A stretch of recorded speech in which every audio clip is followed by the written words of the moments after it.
Okay, DW Gaming here with the developer update for June 2024. Uh, I'm going to be completely honest with my viewers because that's all I can be is honest. At this point, I'm really beginning to not care about this game or these developers and their stupid updates. I'll go through this one in case anyone is interested in the changes that are coming. This comes out with the new Survivor they're introducing in July, which once again I don't really care about at all. So if anyone's interested, I will go through it. But I mean, with what behavior has proven to me in the past, should I really care about this game anymore?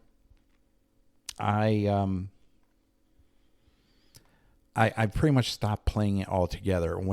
As soon as the first tome in the anniversary event tome was completed, I stopped. It was about the same time that I finished the last tome in the current tome. So, I mean, both. Before I was just doing it for tome challenges. Now I don't even know if playing the game is worth it for that. It's just a completely frustrating experience playing as Killer. And the developers seem to be listening to nothing but whining, crying survivors who honestly don't know how to play the game. They just aren't good at the game and they can't be bothered to actually adapt and learn. So they get killers like Vecna, who 2 weeks out of going live is already nerfed. Just completely disgusted with these developers. And of course, this one's written by Peanuts, the in-house behavior survivor main. So expect a lot of biased viewpoints once again. But I don't know. I mean, is this game even worth me caring about it at this point? Should I even do these updates anymore? I don't know. I haven't been playing the game. I only played a little bit of it during the anniversary event. I've stopped playing. I don't give a damn about the anniversary event. The anniversary event can just go off to hell for all I care, to be blunt. I've stopped playing it for that. It's not enough to draw me back in. A new Survivor is definitely not enough for me to start playing again. And the newest Survivor and Killer coming in August, the Castlevania chapter, definitely not enough for me to start playing this game. So I don't know about anyone else. I know there have been other content creators who have quit this game. I'm getting to that point where I'm just not interested in playing this game anymore. From my point of view as a Killer main, it's been going in completely the wrong direction. If they have consultants, they're listening to the wrong ones. There's been, just with how they handled Vecna, there's been no reason for me to give them any money on DLCs anymore. I've just become completely disillusioned with this game. I've been playing this game for, I think it's been about 4 years, 4 or 5 years, something like that. It was close to when the Twins released. And I have over 9,000 hours in the game because I played it to death when I first started. And I kept with it. Now, though, it seems like every time there's an update, every time there's a new Survivor or Killer, they always have to be constantly reworking perks, be constantly nerfing killers. There are only a few killers I can play that I still find enjoyable. It's become extremely frustrating, extremely unrewarding. Is it worth it anymore? I don't know at this point. I still have videos coming out that I played during the anniversary event to finish off the tomes. Those will be releasing shortly. I hope Level 0 Extraction goes live soon so I can buy that. And from what I've played on the beta, it's a much more enjoyable experience than this game. You actually get to interact with the human players. It's not something where if you take a wrong chase or make a mistake, all the gens are done in your face and they just leave. You actually do have gameplay in Level 0 Extraction. It's just, this game has gotten so unbelievably, it's gone in such an unbelievably bad direction. The 2v8 mode sounds promising. I'll probably play during that mode. But honestly, if they want to retain and keep growing their player base, they need to make some of these modes permanent. I would have been glad to have kept playing this game if Chaos Shuffle mode was made permanent. That mode at least levels out the playing field to an extent. You can't go against survivors who bring nothing but meta perks all the time. So that at least made it a little more bearable. Now, though, it's gone. And people were begging them to make it permanent. I don't know why they didn't. They really need to start listening to the community. I don't know if they're listening to bad consultants or what. But I can't imagine the consultants were silent either. They were probably saying, hey, why don't you just make this mode a permanent fixture to the game? It actually helped even out a lot of things that the game is suffering from in terms of balance. So that is the update on myself. Honestly, yeah. I'm really starting to find this game more of a chore than something that's actually enjoyable. So, but I'll go through this. This might be the last one of these I do, depending on how much I actually care about this game in the future. We'll see. So the night, they added the ability to manually swap between guards. Okay, that's all right. New patrol pass must be at least 10 meters in length. Okay. So you can't place a guard at a pallet anymore. Unless you have them break it, I assume. If you place a guard... So if you can't place guards at loops. Is that what they're doing here? This is what I mean. This is what I just talked about. Them nerfing killers unnecessarily. Here's a perfect example. So if you're running a survivor around a loop where there's a pallet, what's the knight going to do? He's going to immediately summon a guard. So that way, the guard will spot the survivor and then they can chase. They don't have to do this ring around the rosy crap the whole freaking match. Now they can't do that anymore. This is what I mean. This is exactly what I'm talking about. Pass must be at least 10 meters in length. So goodbye knight's anti-loop ability. Added a multiplier to guard hunt time based on path length. Longer paths increase hunt time up to a maximum of 1.5 times the normal duration. This is not going to make a damn bit of difference. If you're far away and you're trying to get a survivor with the guard will... You'll be lucky if the guard spots the survivor, first of all. Second of all, the guard is not going to catch up to the survivor. Just the survivor holding forward will outrun the guard. The only one that will have a chance is the assassin. The problem is the assassin doesn't last very long in chase. So this is meaningless. They won't be able to... They still won't be able to get survivors, no matter how much you lengthen the duration of the hunt. When the knight is within 8 meters of his guard, the guard's hunt timer depletes 3 times faster. So this is a straight up nerf. This is a huge nerf. One little quality of life change is warrants 3 major nerfs here. So you can't even chase a survivor with your guard because the guard will disappear. So he's basically an M1 killer now. He could use his guards to break stuff, and that's about it. So good job. They gutted the Knight.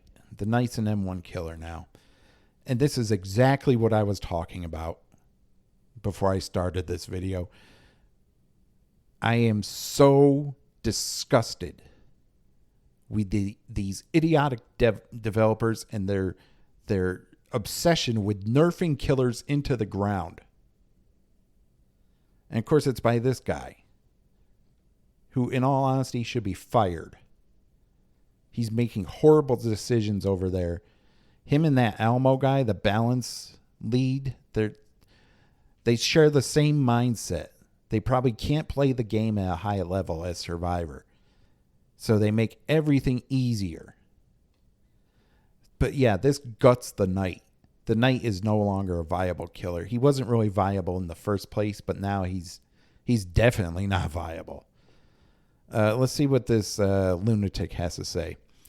Dev note, dropping a guard at your feet in a loop is often the best choice, but leaves little counterplay for the survivor. So the hell what? They have so many other tiles they can get to. Okay? Who cares if it leaves little counterplay for the survivor? The survivor sees him drop a guard, the survivor runs away. That's all they need to do. That's the strongest thing they can do in a chase, is just hold forward.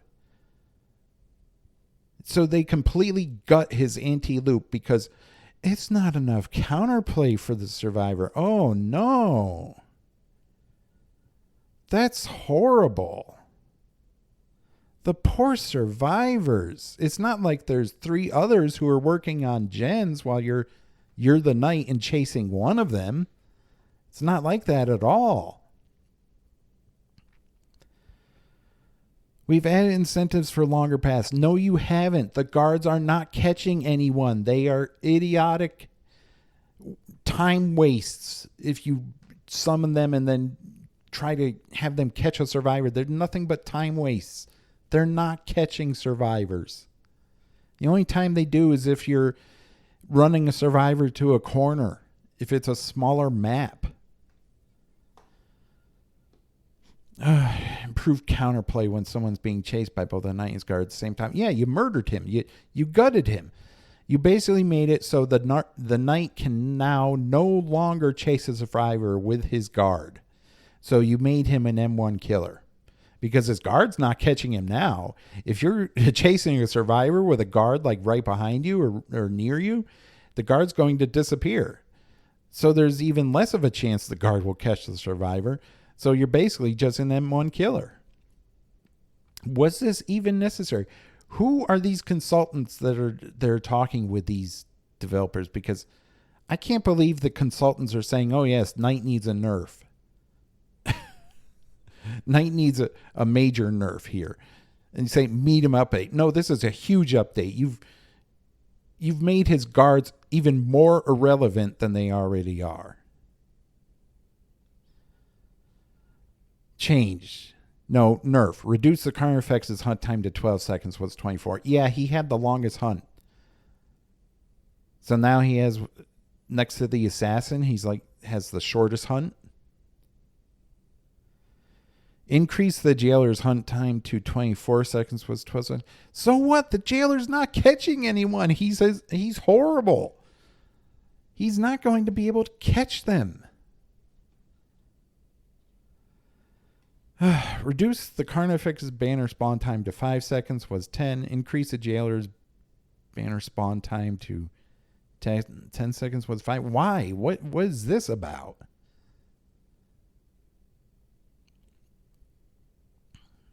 Were the banner spawn times a problem or something? What's going on with this?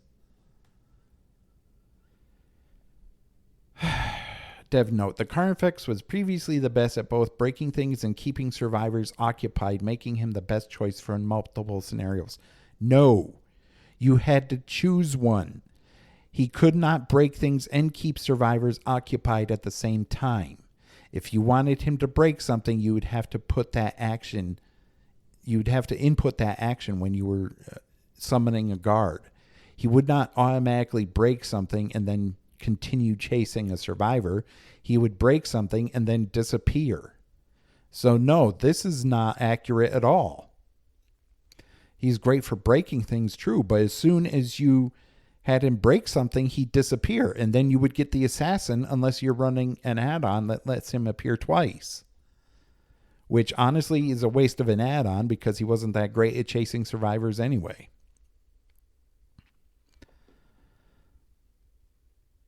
So this is a lie. This statement is a lie right here. Outright lie. Either that or Peanuts does not play his own game. At least doesn't play as the knight. We've swapped these hunt times and their associated banner spawn times around, making the jailer the specialist for patrolling and chasing the longest. Yeah, great. He's still not going to catch anyone. Change. Decrease the Carnifex's breaking time to 1.8 seconds was 2. Decrease the assassin's breaking time to 5 seconds was 6. You don't want the only one you want to be using for breaking stuff is the Carnifex. So these two, decreasing the jailer's breaking time and decreasing the assassin's breaking time, they're meaningless.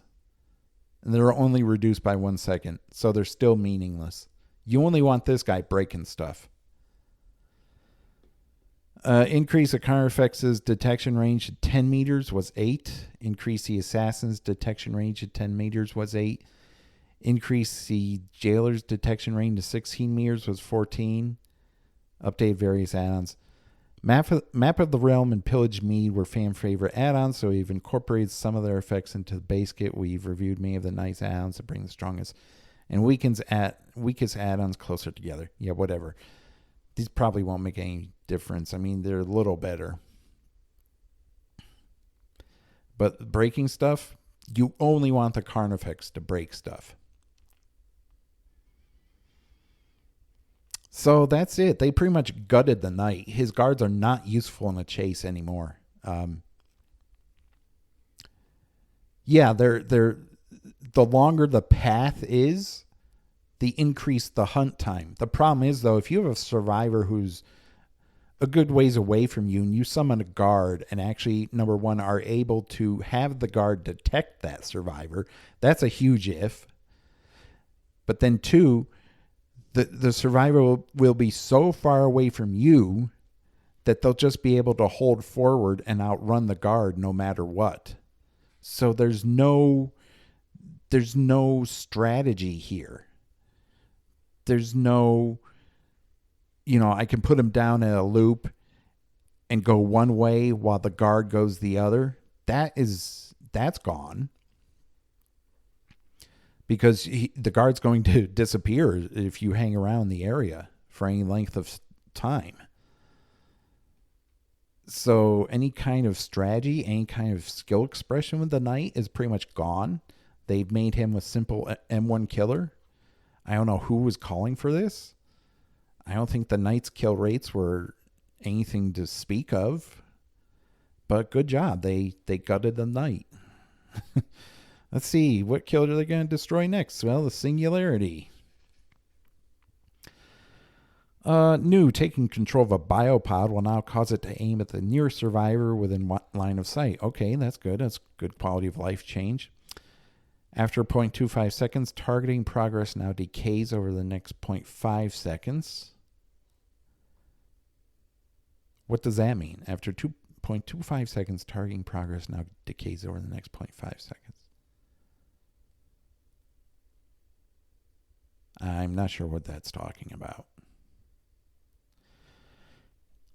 When controlling a biopod, survivor will now only glow if they can be targeted. Okay, decreases biopod targeting cooldown. After slipstreaming a survivor to 3 seconds was 0.5 seconds. Not much for change there. Improved UI when using biopods and when shooting with the killer. All right. Dev note, the Singularity can be hard to learn, but deadly when mastered, so we've made some adjustments to make targeting survivors with the biopods easier. These changes won't have a significant effect on those who have already mastered the singularity. How do you know? None of you, I doubt any of you have mastered this killer. So unless you're consulting with some singularity mains, which I doubt. How do you know this?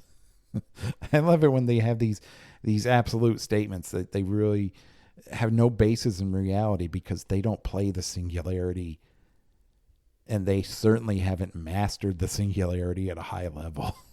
It's very amusing.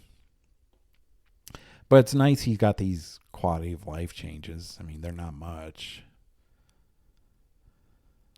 New added the ability to destroy the currently controlled biopod. Okay. The killer can now hear audio by default when controlling a biopod. Yeah, I think it was kind of annoying that you went into one and you couldn't hear anything. So that's good. Some quality of life improvements. Biopods now have audio without needing an add-on, and you can now destroy a biopod from a distance as long as it is not disabled. Okay. I mean, it doesn't really matter because you would cycle through your biopods. You wouldn't be... It's not like Skull Merchant where you have to recall a drone in order to use another one. If you put a new biopod somewhere when you're out of biopods, it'll just destroy the oldest biopod.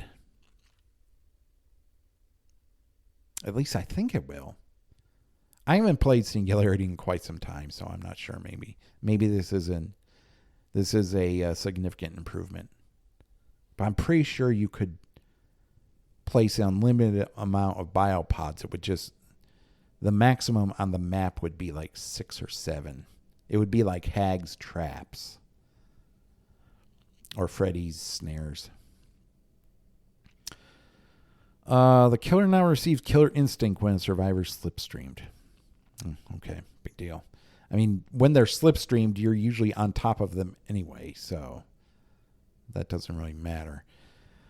The last controlled biopod has its aura revealed in yellow for 10 seconds, was 5 seconds. I never even paid attention to that, so... switching between biopods and the singularity can be disorienting. So we've made some changes to help players get their bearings and find targets. Okay.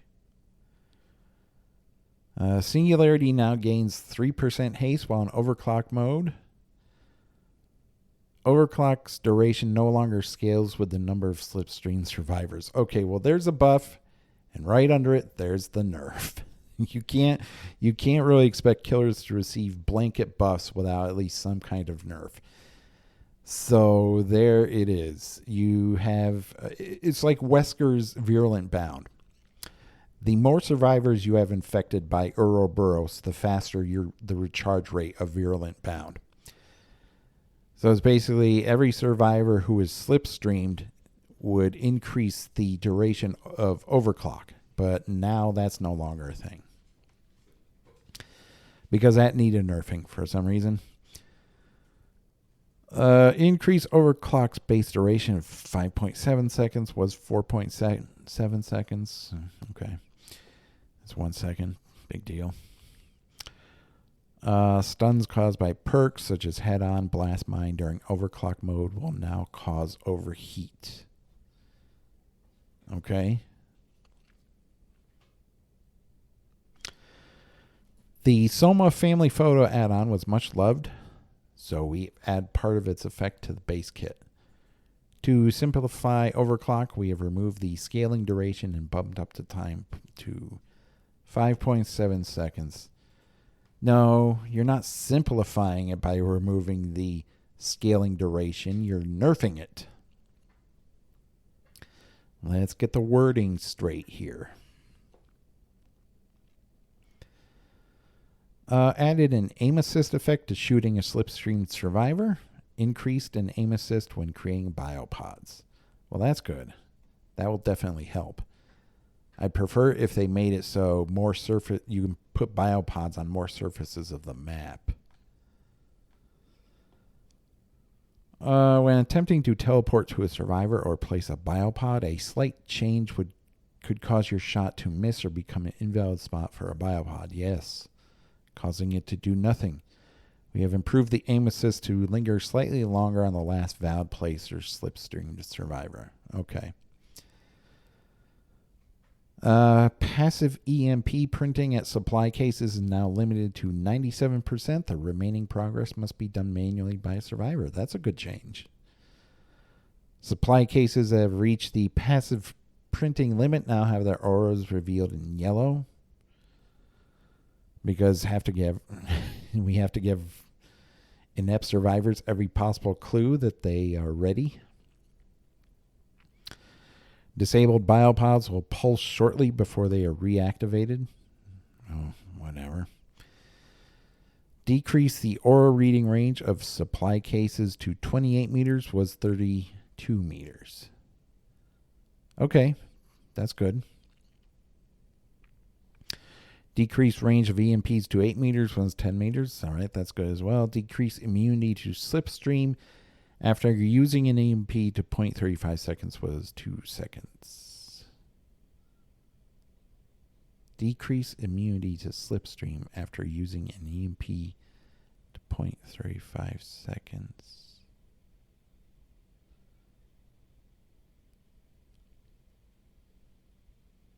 Oh, so they're saying, okay. So when a survivor uses an EMP, they were immune to being slipstreamed again for 2 seconds. Okay. Let's see what they say. EMPs are an essential tool to playing against the singularity, but they can be too plentiful at times. Yes, very much so. Making it hard for the killer to use their power. Survivors will now need to spend a little more time to acquire EMPs, and they won't be protected from further slipstreams after using one. We've added new visual effects to biopods that let survivors know when a pod that has been disabled is about to reactivate. Yes, let's give them every opportunity to get out of the area. Reduce the time it takes to switch back to the singularity to 0.5 seconds was 1 second. Reduce the time it takes to switch back to the singularity when near a hook survivor to 1.5 seconds was 5 seconds. Yeah, that need to be reduced dramatically.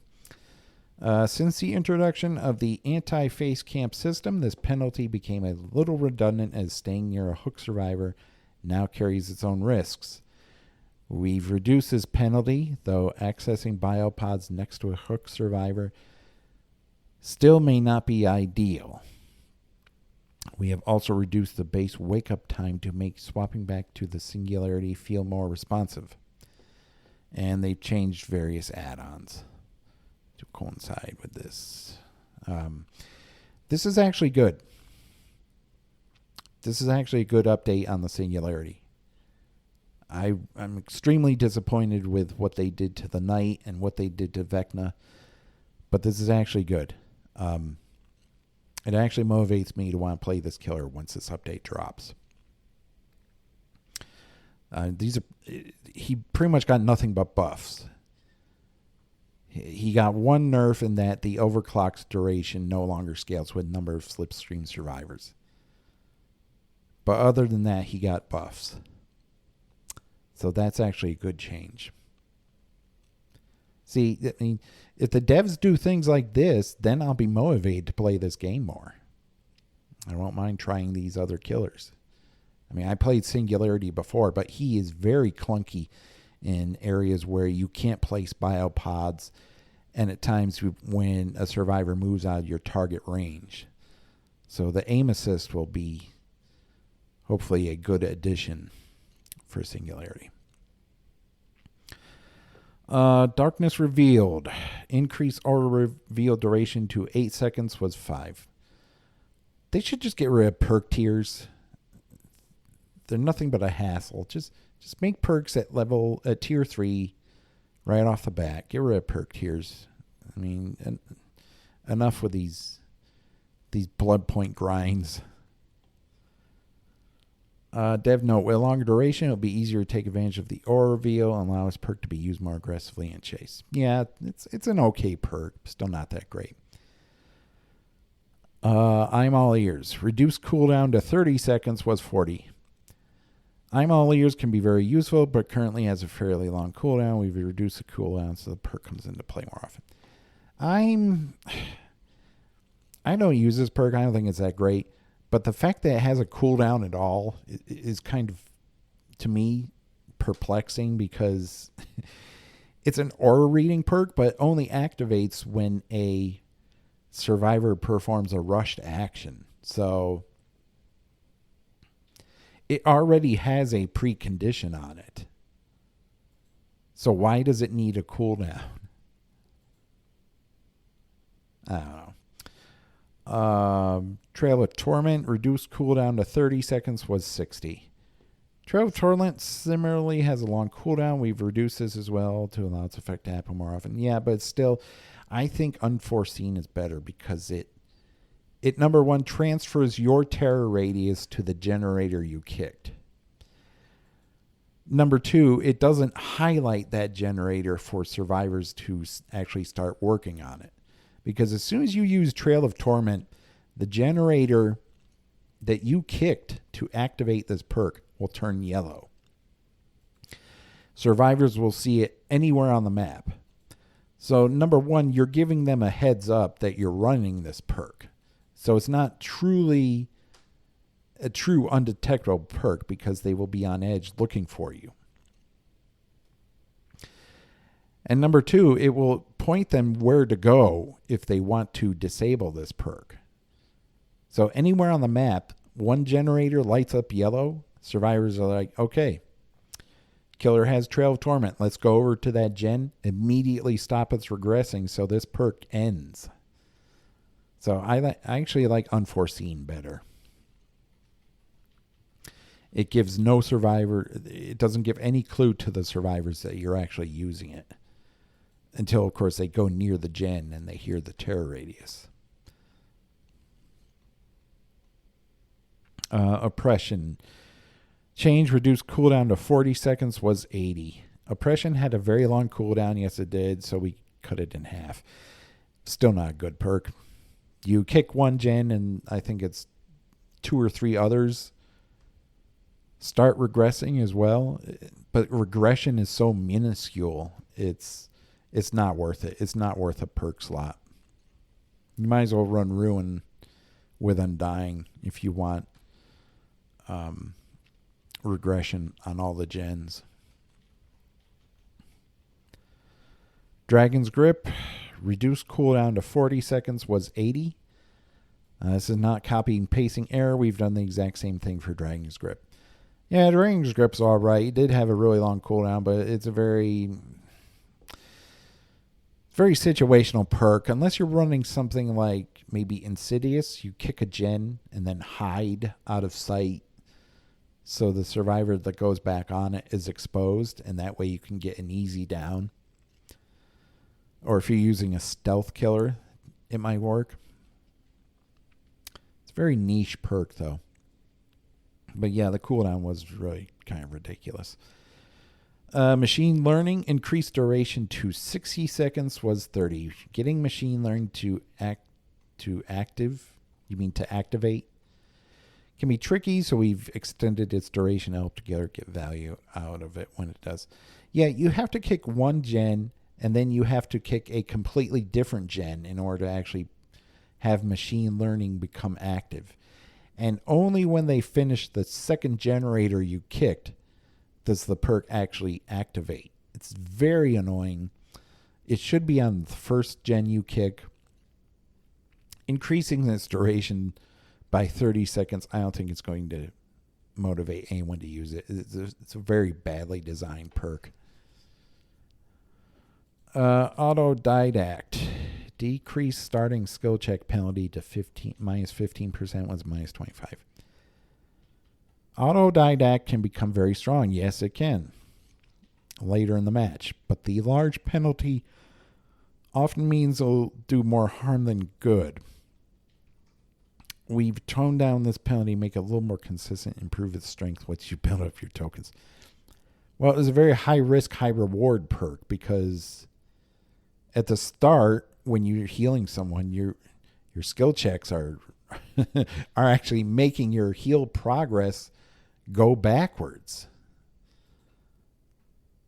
But it becomes stronger the longer the match lasts. I don't know. I mean, no one's going to be using this perk.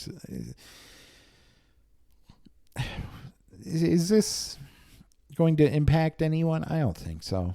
I don't think people use this perk. It's definitely not a meta perk. Empathic connection. Increased healing speed bonus to 3% was 10. Why? Why do they need to bonus healing? They already have... If they want a bonus of healing, they should bring Boon Circle of Healing. Or run Botany Knowledge. Or run Will Make It. You imagine this paired with Will Make It? This will make healing off the hook almost instant.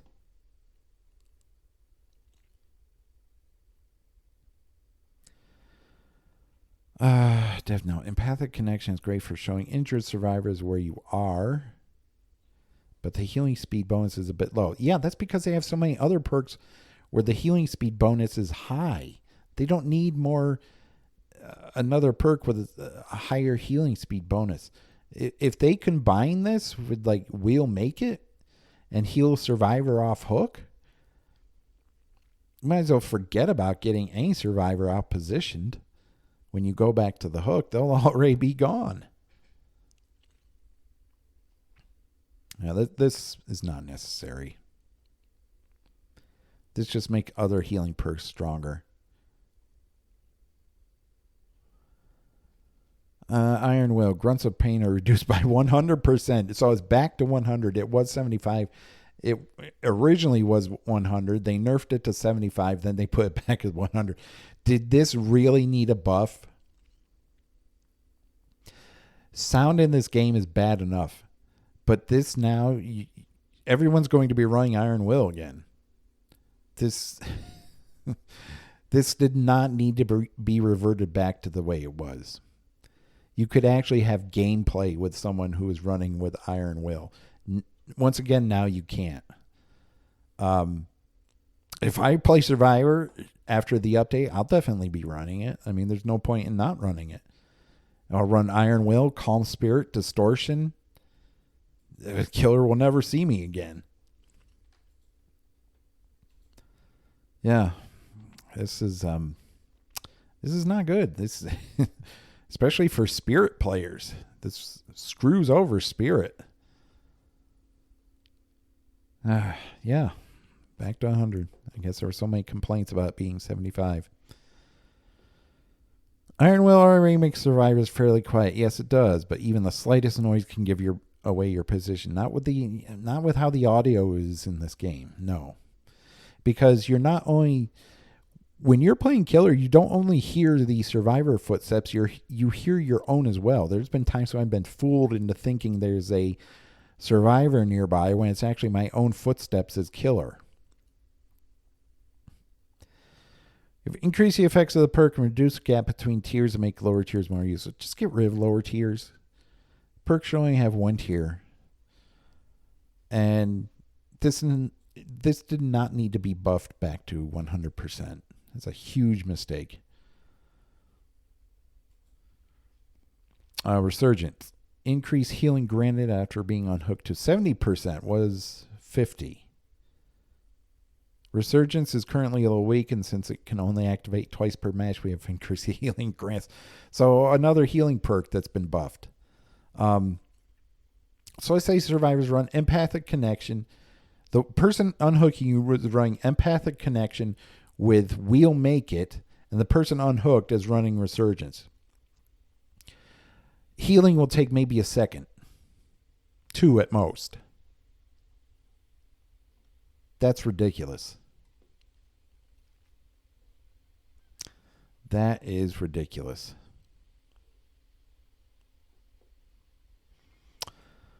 Solidarity.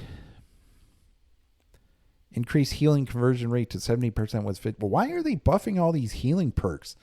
They nerfed healing not too long ago, but now they're buffing different healing perks for some reason. Solidarity can be a little tricky to use, requiring you to be injured and find another injured survivor to heal. It's a terrible perk, but it doesn't need a buff in terms of how much it heals. It doesn't need that kind of a buff. We've increased conversion rate to make it more impactful when it comes into play. Yeah, okay. Keep buffing healing perks for some reason. Babysitter. Increased duration of haste and pools of blood hiding due 20, 25, 30 seconds was 8 seconds. Babysitter's duration was low, causing it not to provide much value before it ran out. They have extended its duration significantly, make it more impactful. Why?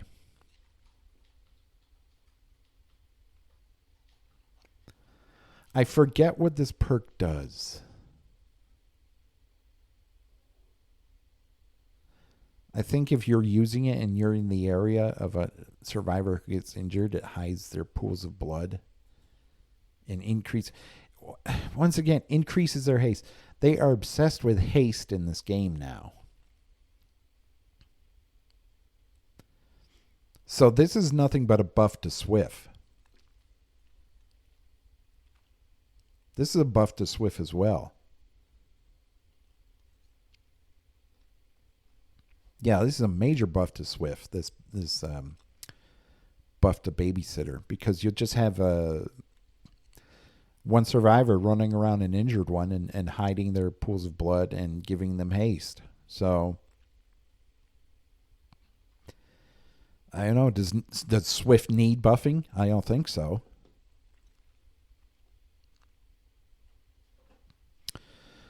Hook respawn. Hooks that a survivor has been sacrificed on will repair themselves after 60 seconds. Okay, so no more broken hooks. That's good, but why should they have a repair timer at all? With hooks remaining permanently broken, it could create some dead zones. Yeah, you bet it could, where it was impossible to get a survivor to a hook before they could wiggle free. Now, when a survivor is sacrificed on hook, it will automatically be repaired after 60 seconds. Good. Still, it shouldn't break in the first place. It's taken them 8 years to realize having hooks break is a bad idea in this game. This is to counter survivors who basically, they know there's a dead zone where there are no available hooks. They will run to that corner of the map. The killer will chase them. They will go down in the corner. The killer will not be able to get them to an available hook before they wiggle free. So basically, this is to counter that. Where if you think about it, I've already seen people playing Survivor complain about this. But if you think about it, they should be happy because now it does not incentivize a killer to slug, which is something I thought survivors hated. It would also give them a free escape if the exit gates were open and there were no nearby hooks to put them on. So that would make an uncomfortable situation for the killer. So this is a very good update. It's just that they shouldn't break in the first place. It makes no sense that they would break. But this is a step in the right direction. Map variants. Added layout variations to Yamaoka and Mount Ormond. Yeah, you've probably made them worse. Yeah. So that's it. All right. Well, Singularity got some nice buffs, so I may actually be motivated to play him when this update goes live. I'm sure it will go live maybe 2 to 3 weeks from now. We'll see. It's coming in with the new Survivor in July, I believe. As I said at the beginning of this video, I'm still not extremely motivated to play this game. not on a consistent basis.